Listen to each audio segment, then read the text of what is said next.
তিনি মন্দিরের সামনে ধুল্লবলুণ্ঠিত হয়ে প্রণাম করলেন।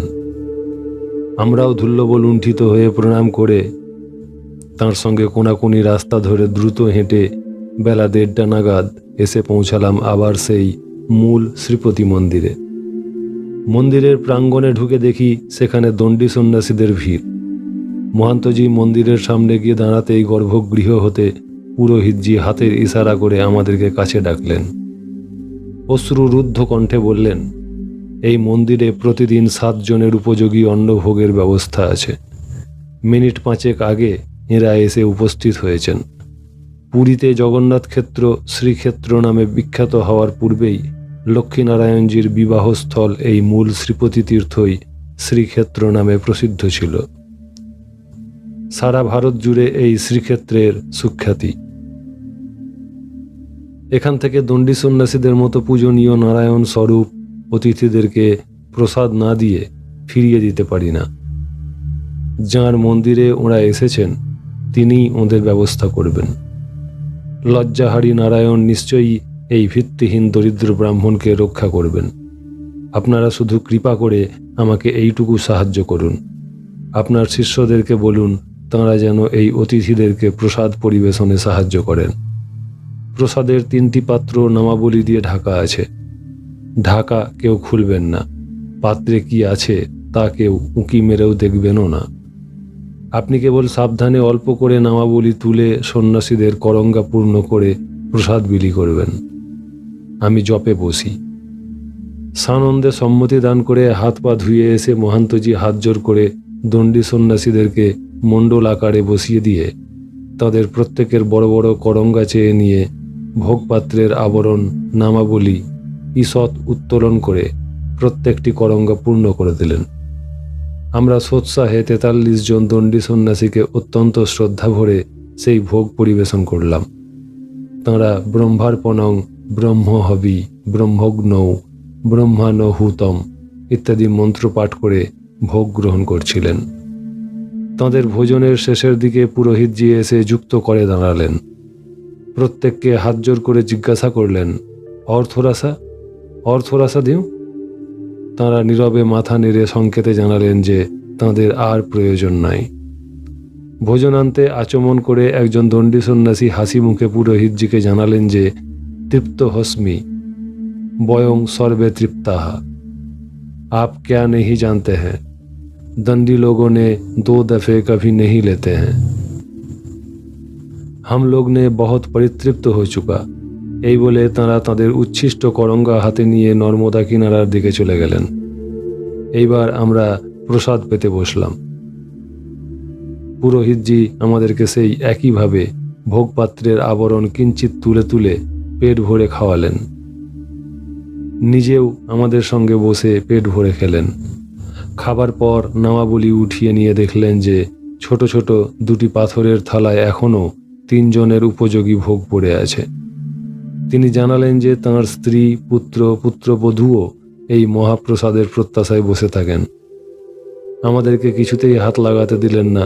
পুরোহিতজি নিজে হাতেই চারদিকে বালতি বালতি জল ঢেলে সব পরিষ্কার করে সেই মহাপ্রসাদের থালা 2টি হাতে নিয়ে দরজা বন্ধ করে যাত্রার উদ্যোগ করতেই মহান্তজি একটি সোনার গিনি তাঁর হাতে দিয়ে বিশেষভাবে অনুরোধ করলেন সেটি গ্রহণ করতে। তিনি কিছুতেই নেবেন না, মহান্তজিও কিছুতেই ছাড়বেন না। শেষ পর্যন্ত মহান্তজি যখন বললেন যে একজন মহাপুরুষের এই রকমই আদেশ আছে, তখন তা নিয়ে তিনি তাঁর নিকটবর্তী গৃহাভিমুখে যাত্রা করলেন। আমরা মন্দিরের মণ্ডপে কিছুক্ষণ বসলাম।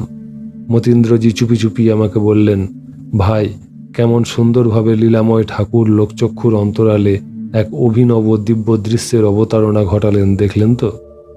এই মন্দিরে 7 জনের উপযোগী ভোগ রান্না করা বিধান। তিনি ভেবেছিলেন তাতেই আমাদের 8 জনের সংকুলান হয়ে যাবে, কিন্তু সহসা 43 জন উপস্থিত হতে তিনি ঘাবড়ে গেছিলেন। কিন্তু বিশ্বম্ভর মূল শ্রীপতিনাথের কি করুণা!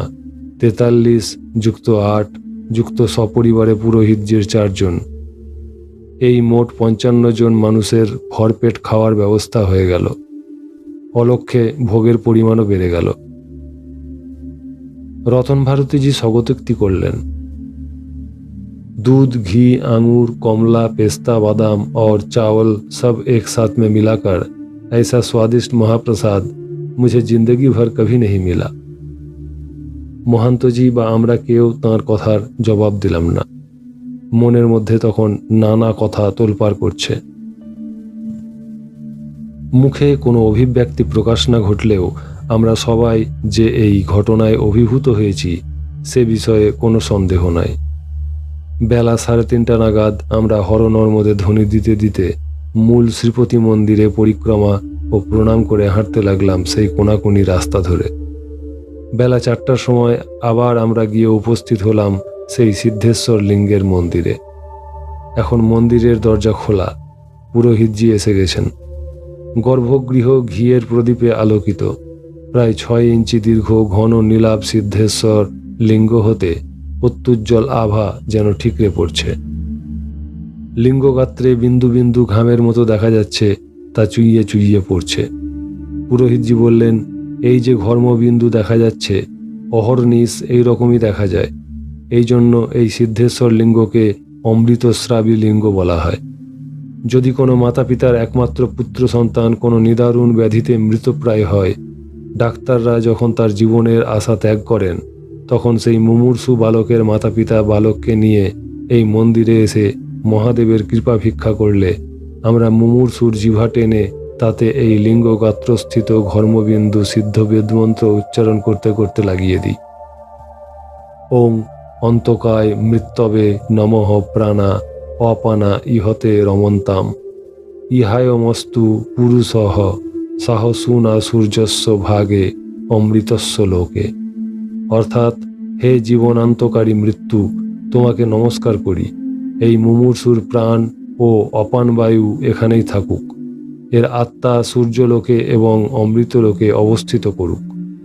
আমরা পৌরোহিত্যকালে এইরকম 3 জনকে অবশ্যম্ভাবী মৃত্যু হতে সিদ্ধেশ্বরের কৃপায় বেঁচে উঠতে দেখেছি। আমার বাবার আমলে বেঁচে ছিলেন 5 জন। এই জন্য এই মন্দিরে পৌরোহিত্য কার্যে প্রবিষ্ট হতে হলে পূর্বে ওই সিদ্ধ বেদমন্ত্রটি 1,00,000 বার জপ এবং 25,000 আহুতি প্রদান করে নিতে হয়। একটু পরেই সন্ধ্যা হয়ে যাবে, কাজেই চলুন আগেই দ্বাদশাদিত্যের মন্দির দেখিয়ে নিয়ে আসি। দ্বাদশাদিত্য তীর্থ। দ্বাদশাদিত্যের মন্দির সিদ্ধেশ্বর ক্ষেত্রে সিদ্ধেশ্বরের নিকটেই অবস্থিত। মন্দিরের পুরোহিত মন্দিরের দরজা খুলে আরতির আয়োজন করছেন। তিনি আমাদের সঙ্গী পুরোহিতজিরই ভাগ্নেয়। তাঁকে তাঁর কাজ করে যেতে বলে আমাদের সঙ্গী আমাদেরকে জানালেন, ইন্দ্র, ধাতা, ভগ, ত্বষ্টা, মিত্র, বরুণ, অর্যমা, বিবস্বান, সবিতা, পূষা, অংশুমান ও বিষ্ণু এই দ্বাদশাদিত্য মহর্ষি কশ্যপের ঔরসে অদিতির গর্ভে জন্মগ্রহণ করেন। এরা সকলেই ইন্দ্রতুল্য। আদিত্যগণ স্ব তেজ বিভাগ করে এই সিদ্ধেশ্বর ক্ষেত্রে জগৎদাতা দেব দিবাকরকে প্রতিষ্ঠিত করেন। মার্কণ্ডেয় যুধিষ্ঠিরকে বলেছিলেন, নর্মদা তটমাশ্রিত্য তপস্যুগ্রে ব্যবস্থিতাহা।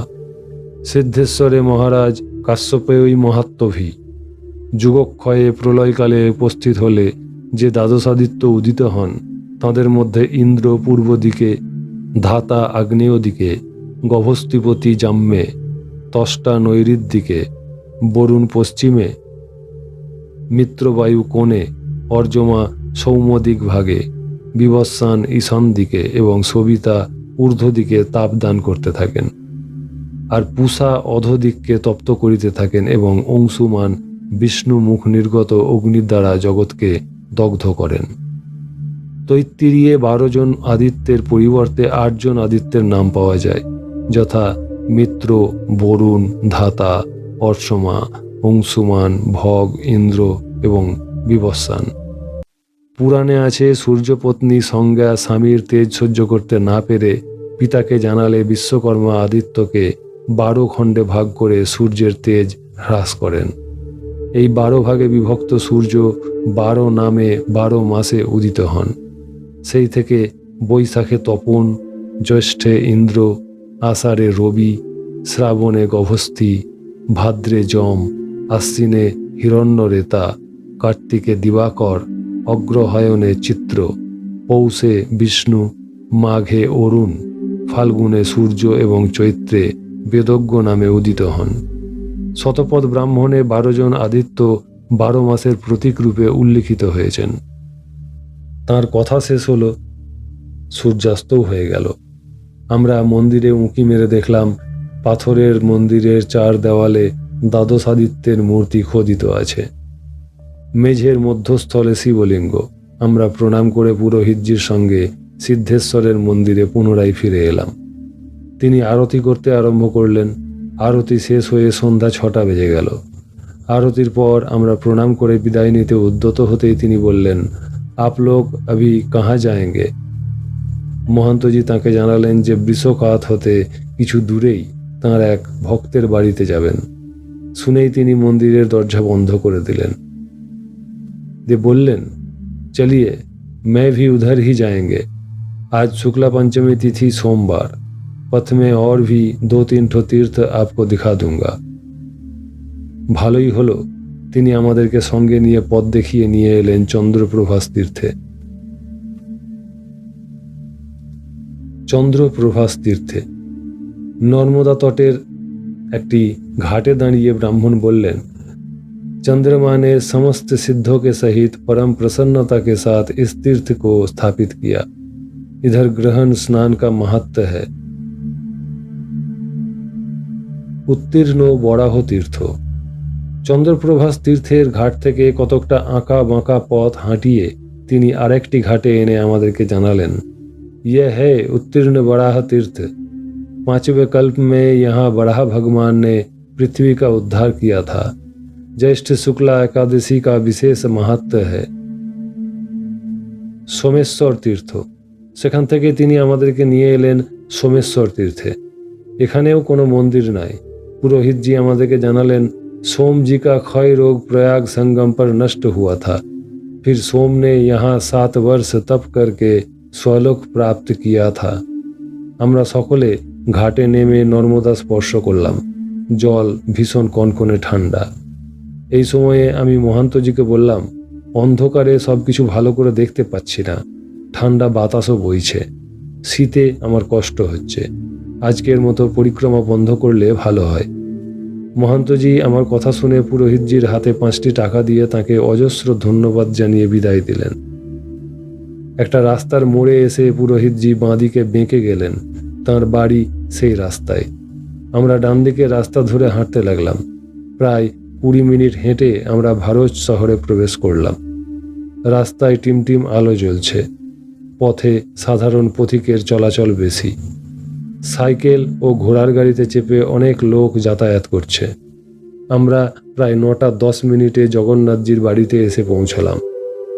যথারীতি স্বামী স্ত্রী সদর দরজার মুখেই সাগ্রহে অপেক্ষা করছিলেন।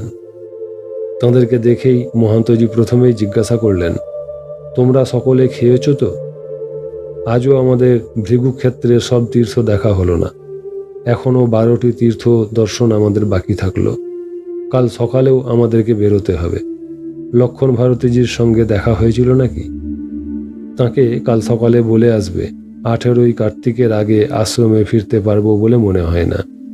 কাল যদি পরিক্রমা শেষ করতে পারি তাহলে পরশু অর্থাৎ বুধবার বাঙালি বাবা ছাড়া আমরা বাকি 7 জন বৃষখাতে পরিক্রমা সমর্পণ করব।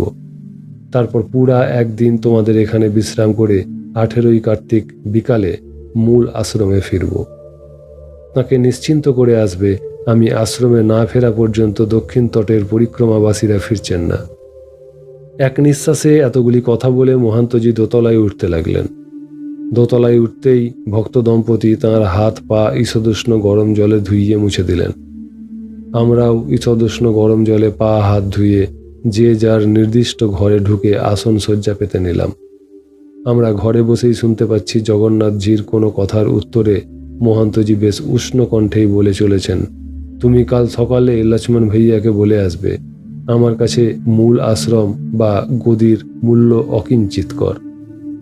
নর্মদা তটবাসী নাগা সন্ন্যাসী হিসাবে পরিক্রমাবাসীদের পরিচর্যা এবং তাঁদের পরিক্রমাতে সাধ্যমতো সাহায্য করাই আমার বিচারে মুখ্য কর্তব্য।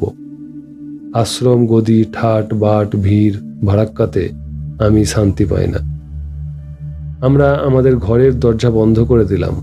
জল খেয়ে আমরা শুয়ে পড়লাম। শুয়ে শুয়ে মূল শ্রীপতি তীর্থে 7 জনের খাদ্যে কিভাবে 55 জনকে পরিতৃপ্তি সহকারে ভোজন করানো গেল, সেই দৈবী ঘটনার কথা, যার বুদ্ধিতে কোনো ব্যাখ্যা খুঁজে পেলাম না, ভাবতে ভাবতে ঘুমিয়ে পড়লাম। পরদিন সকালে ঘুম ভাঙার পর প্রাতকৃত্যাদি সেরে আমাদেরকে পূর্বদিনের মতোই মহান্তজি বৃষখাতে নিয়ে গেলেন। সেখানে স্নান তর্পণাদি সেরে আমরা আবার হাঁটতে লাগলাম বাকি তীর্থগুলি পরিক্রমার উদ্দেশ্যে। বেলা প্রায় 9:30 নাগাদ আমরা শালগ্রামে তীর্থে এসে পৌঁছালাম। শালগ্রাম তীর্থ। মহান্তজি একটি পাথরের মন্দিরকে লক্ষ্য করে যেতে যেতেই বলতে লাগলেন, অখিল লোকাত্মা আদিদেব ত্রিবিক্রম ভগবান বাসুদেব লোক হিতার্থ স্বয়ং এই স্থানে অধিষ্ঠিত। নারদেন তপস্তত্তা কৃতা শালা দ্বিজন্মনম সিদ্ধক্ষেত্রং ভৃগুক্ষেত্রং জ্ঞাত্তা রেবা তটে স্বয়ং।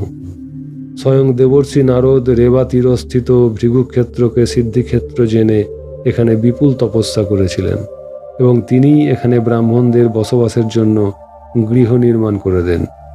তাঁদের নিত্য পূজার জন্য শালগ্রাম নামক দেবতাকেও প্রতিষ্ঠিত করেন। মন্দিরের দ্বার দেশে উপস্থিত হয়ে মন্দির পরিক্রমা করে প্রণাম করতেই পুরোহিত আমাদেরকে কাছে ডেকে বললেন, বুঝতে পারছি আপনারা পরিক্রমাবাসী।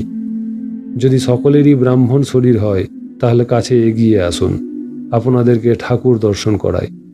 আপনাদের ভাগ্য ভালো, এইমাত্র ঠাকুরকে স্নান করিয়ে গরুর আসনের উপর বসিয়েছি, এখনও চন্দন তিলক আদি দিইনি। এই সুযোগে ঠাকুরজির শ্রী অঙ্গের দিব্য চিহ্নগুলি ভালোভাবে প্রত্যক্ষ করে নিন। যোগী নামোপকারায় যোগীধ্যেয় জনার্দনঃ শালগ্রামেতি তে নৈব নর্মদা তটমাশ্রিত। যোগীগণের হিতের জন্য যোগীধ্যেয় জনার্দনী শালগ্রাম নামে এখানে নর্মদা তীরে অধিষ্ঠিত আছেন। জনার্দনের লক্ষণ বর্ণনা করতে গিয়ে শাস্ত্র বর্ণনা করেছেন। পূর্বভাগৈকবদনঃ পশ্চাদেকাস্য সংযুতঃ জনার্দনশ্চতুশ্চক্র শ্রীপদ রিপুনাশনঃ অন্তর্লক্ষং চতুশ্চক্রং শীতলঞ্চৎপলপ্রভম জনার্দনং বিজনন্তি বনমালা বিভূষিতং অন্তর্লক্ষমিতি। অন্তর্মধ্যে লক্ষং চিহ্নং যস্য তম উৎপল প্রভমিতি নীলবর্ণমিত্যর্থঃ। এই ঘন নীলাভ দ্যুতিমণ্ডিত শালগ্রামটির দিকে তাকিয়ে দেখুন।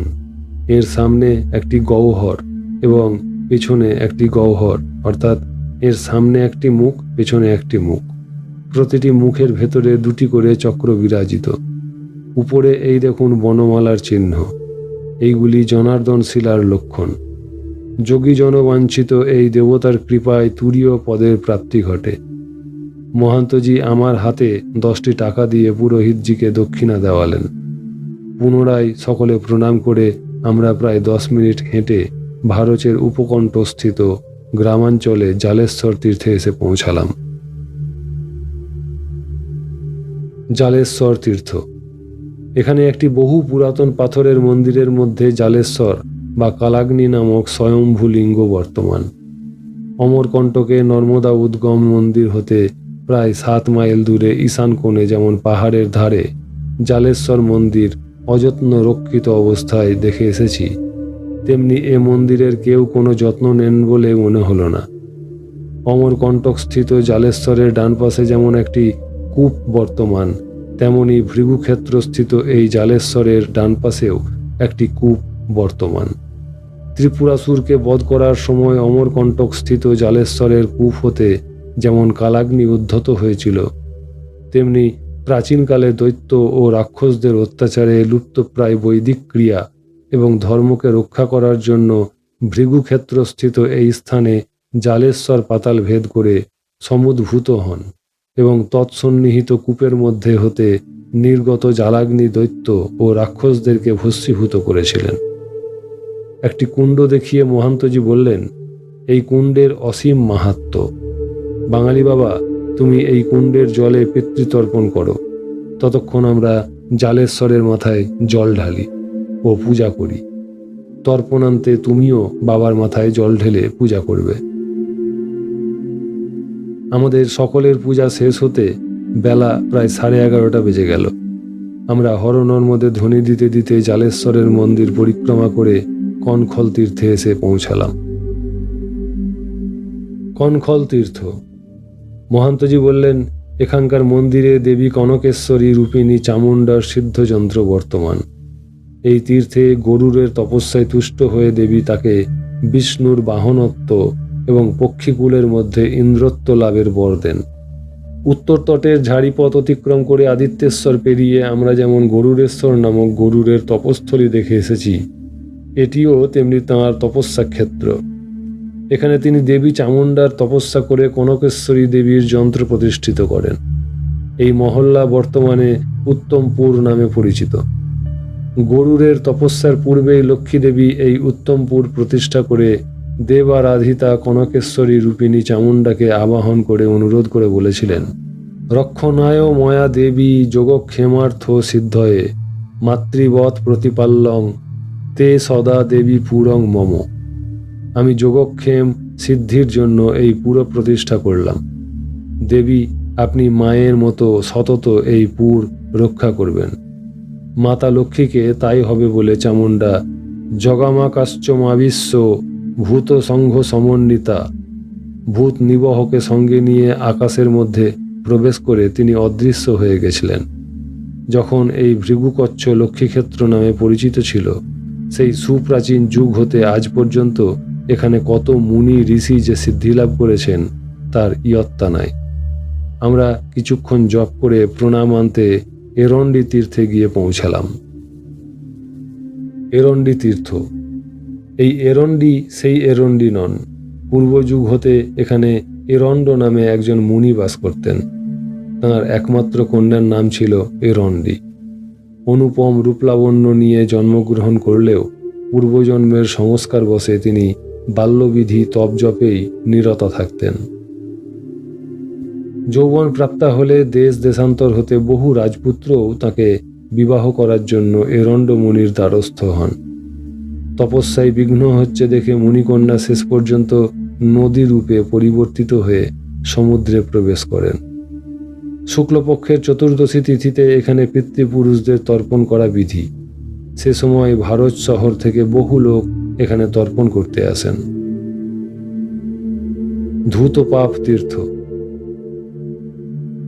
এরণ্ডি তীর্থের পরেই এই তীর্থ। মহন্তজি বললেন, ভৃগুক্ষেত্রে পৌঁছে প্রথম দিনেই বৃষখাতে যে মহাদেবের ইঙ্গিতে নন্দীশ্বর ভৃগুদেবের সমতা পরীক্ষার জন্য বারবার তাকে সিং দিয়ে ধূত অর্থাৎ কম্পিত করেছিলেন, শেষ পর্যন্ত মহর্ষি ভৃগুর ধৈর্যচ্যুতি ঘটে। তিনি ব্রহ্মদণ্ড নিয়ে বৃষকে তাড়া করেন। এইখান পর্যন্ত এসে ভৃগুর মনে হঠাৎ সমতা বা সাম্যভাবের উদয় হয়। তিনি বৃষকে তাড়া করা থেকে নিবৃত্ত হন। সেই থেকেই এখানে ধূতপাপ বা ধৌত পাপ তীর্থের জাগৃতি ঘটেছে। আমার কথাটি লক্ষ্য করো, আমি বলছি জাগৃতি ঘটেছে, তার মানে তাহলে এই বুঝায় যে ভৃগু বৃষ দ্বন্দ্বের পূর্বেও এখানে এই তীর্থ ছিল। সত্যই ছিল। সৃষ্টির প্রথম যুগে পরমেষ্টি ব্রহ্মা পঞ্চানন ছিলেন। তাঁর পঞ্চম মুখটি ছিল অশ্বমুখের মতো। কোনো সময় স্রষ্টার মধ্যে কিছু বিকার লক্ষ্য করে মহাদেব ক্রুদ্ধ হয়ে ব্রহ্মার সেই অশ্বমুখনিভ পঞ্চম মুখটি আঙুলের চাপে ছিন্ন করেন। এই জন্য তাকে ব্রহ্মহত্যার পাপ স্পর্শ করার জন্য ধাবিত হতে থাকে। মহাদেব এই তীর্থে এসে পৌঁছলে রক্তম্বর ধরা রক্তমাল্যধারিণী ব্রহ্মহত্যা তাকে আর স্পর্শ করার জন্য অগ্রসর হতে পারেনি। এই জন্য নর্মদা তীরবর্তী এই ধৌত পাপ তীর্থ ব্রহ্মহত্যা নাশন নামে প্রসিদ্ধ। এই তীর্থের সর্বশ্রেষ্ঠ বৈশিষ্ট্য, এখানে এসে স্নান জপ করলে খলের খলতা এবং ক্রোধীর ক্রুদ্ধ ভাব সমতা বা সাম্য ভাব লাভ করে।